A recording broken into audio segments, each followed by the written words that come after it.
Hello friends, आज की इस वीडियो में हम बात करेंगे भारतीय राज्य व्यवस्था का तीसरा टॉपिक है संविधान सभा एवं संविधान निर्माण प्रक्रिया।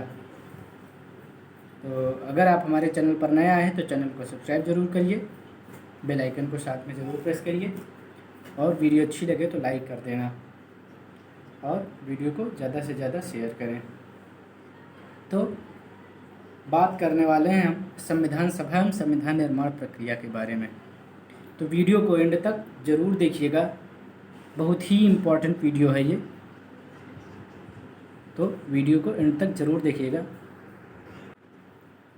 चलिए वीडियो को स्टार्ट करते हैं। ध्यान से सुनिएगा, बहुत ही इम्पोर्टेंट है ये वीडियो। तो भारतीयों की ओर से संविधान सभा की सर्वप्रथम मांग मई 1934 में रांची में स्वराज पार्टी ने की थी। ध्यान से सुनते रहिएगा, बहुत अच्छे से समझाएंगे। फिर क्या हुआ? वर्ष 1934 में ही भारत में संविधान सभा के गठन का विचार M.N. राय ने दिया। किसने दिया? मतलब भारत में संविधान सभा के गठन का विचार M.N. राय ने दिया। फिर क्या हुआ? फिर भारतीय राष्ट्रीय कांग्रेस के स्तर पर पहली बार वर्ष 1935 में 1935 में संविधान निर्माण के लिए आधिकारिक रूप से संविधान सभा की मांग की गई और एक निर्वाचित संविधान सभा द्वारा भारत के संविधान का निर्माण करने का प्रस्ताव सर्वप्रथम वर्ष 1942 में क्रिप्स मिशन द्वारा किया गया था। और अगर आगे बात करें तो कैबिनेट मिशन योजना 1946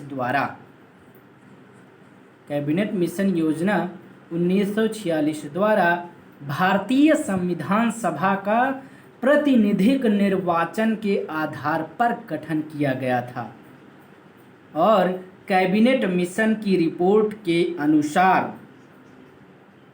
संविधान सभा निर्वाचित होनी थी और प्रांतों का प्रतिनिधित्व जनसंख्या के आधार पर होना था। इसके तहत मोटे तौर पर प्रति 10 लाख व्यक्तियों पर एक प्रतिनिधि के निर्वाचन की व्यवस्था प्रस्तावित थी और संविधान सभा की कुल सदस्य संख्या 389 निर्धारित थी, 389। ओके। फिर इनमें से 296 सीटें ब्रिटिश भारत को तथा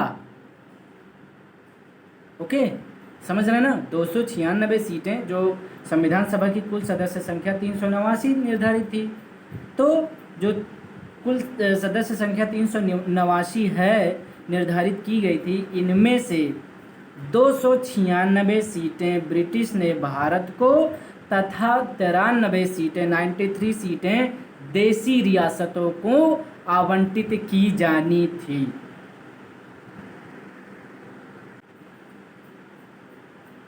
फिर ब्रिटिश भारत को आवंटित 296 सीटों में से 292 सदस्यों का चयन 11 गवर्नरों के प्रांतों और 4 का चयन मुख्य आयुक्तों के प्रांतों से किया जाना था, मतलब प्रत्येक में से एक। ओके।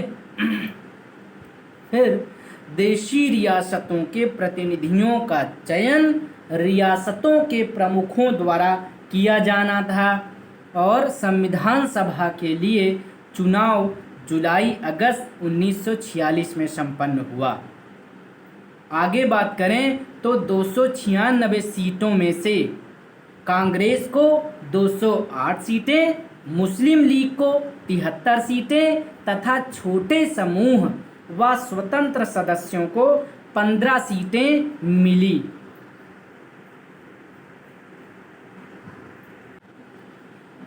जो देशी रियासतें हैं, देशी रियासतों ने संविधान सभा में भाग नहीं लिया और संविधान सभा अप्रत्यक्ष निर्वाचन का परिणाम थी। ये एक एक लाइन इंपॉर्टेंट है, ऐसे ऐसे क्वेश्चन पूछ लिए जाते हैं पेपर में। को यही लाइन रख दिया जाए एग्जाम में, समझ रहे हैं ना बात। तो एक एक लाइन आपको ध्यान से सुनना है और पढ़ना है, ठीक है, और इसको अच्छे से तैयार कर लेना है, ठीक है, ताकि किसी भी टाइप का क्वेश्चन पूछ लिया जाए इसी में से क्वेश्चन बनाते हैं, उठाते हैं, ठीक है। तो आप लोगों को अच्छे से तैयार रहेगा तो आप सही कर पाएंगे। तो इसलिए इनको अच्छे से तैयार भी करना है आपको। जितना ज़्यादा आप रिवाइज करोगे उतनी जल्दी आपको तैयार हो जाएगा। चलिए आगे बात करते हैं। राज्यों की विधानसभाओं का उपयोग निर्वाचक मंडल के रूप में किया गया और यह निर्वाचन वयस्क मताधिकार पर आधारित था। ओके। और 1935 के अधिनियम के अनुसार, जो भारत सरकार का अधिनियम 1935 लागू किया गया था, तो 1935 के अधिनियम के अनुसार मताधिकार कर, शिक्षा एवं संपत्ति के आधार पर सीमित था। 20 नवंबर 1946 को वायसराय ने निर्वाचित प्रतिनिधियों को आमंत्रित किया कि वे 9 दिसंबर 1946 को संविधान सभा की पहली बैठक में उपस्थित हों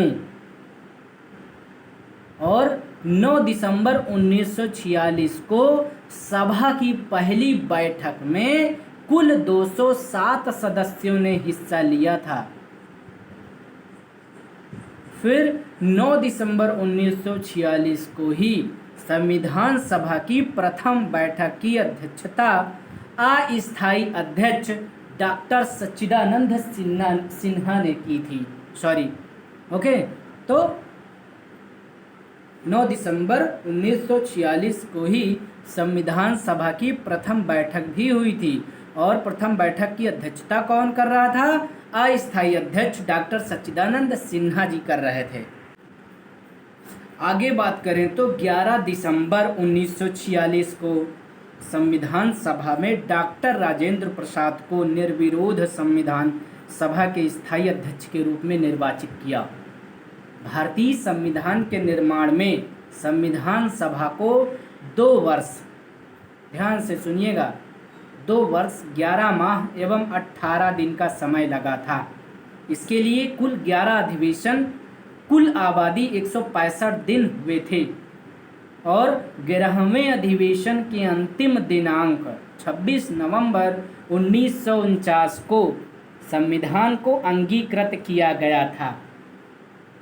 और इन 11 अधिवेशनों के अतिरिक्त संविधान सभा पुनः 24 जनवरी 1950 को समवेत हुई और जब सदस्यों द्वारा भारत के संविधान पर हस्ताक्षर किए गए थे और भारतीय संविधान के निर्माण के समय बेनेगल नरसिंह राव BN राव को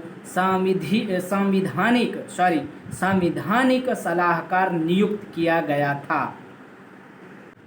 और 26 नवंबर 1949 को 1949 को भारत के लोगों द्वारा संविधान को अंगीकृत, अधिनियमित और आत्मर्पित किया गया।